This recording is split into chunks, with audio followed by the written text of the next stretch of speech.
Hey everyone, CPO here, and in this video I'm going to do a quick oil change. And I know that sounds pretty boring, and I've done oil change videos before, but this is my first time to do it after installing the rock hard 4x4 skid plate. So I wanted to show you what that was like in case you were curious. So let's do it. All right, so the first thing you need is a 9/16 inch socket. And that is to loosen up the bolt that's holding this door. All right, once you get it loose, I recommend you put a hand on the door because it's just sort of fit up in here. I'll show you how in a second. And as you loosen this, hold the trapdoor, because if you let it fall on its own, it will whack you in the head. So literally it's just a plate, and there's a couple of lips here, and then there's a lip on the plate, and it all sort of puzzle piece fits together. And then this one bolt here is what holds it in. All right, and now that that's out of the way, you can see where the drain hole is on the bottom of the oil pan. Now I have a Fumoto valve, which I've been using. Unfortunately, it's kind of pointed off in the wrong direction, so I'll probably adjust that during this operation, but I'm going to go ahead and drain it that way. But if you were just pulling oil straight out, there's plenty of room here. It's actually looks like it's shifted a little bit to this side of the cutout. But you know, one of the things I was looking at is, I was talking to a buddy of mine who was changing his oil under a skid plate, or I guess over a skid plate.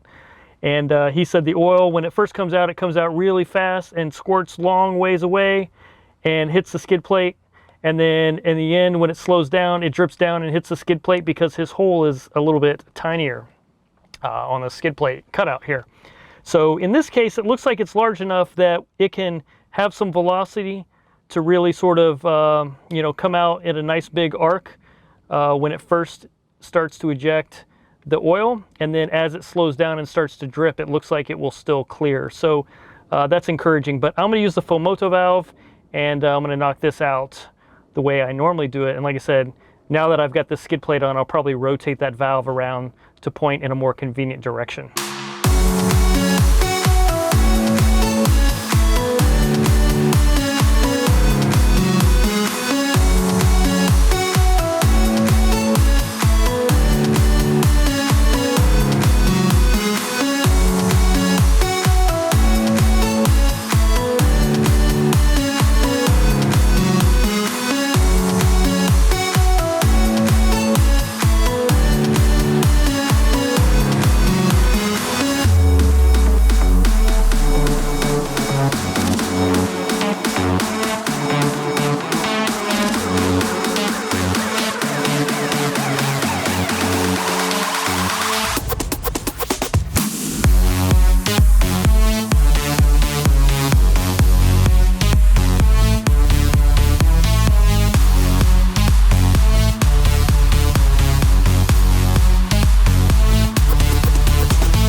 All right, guys, that's all I'm going to show you. I've drained the oil successfully.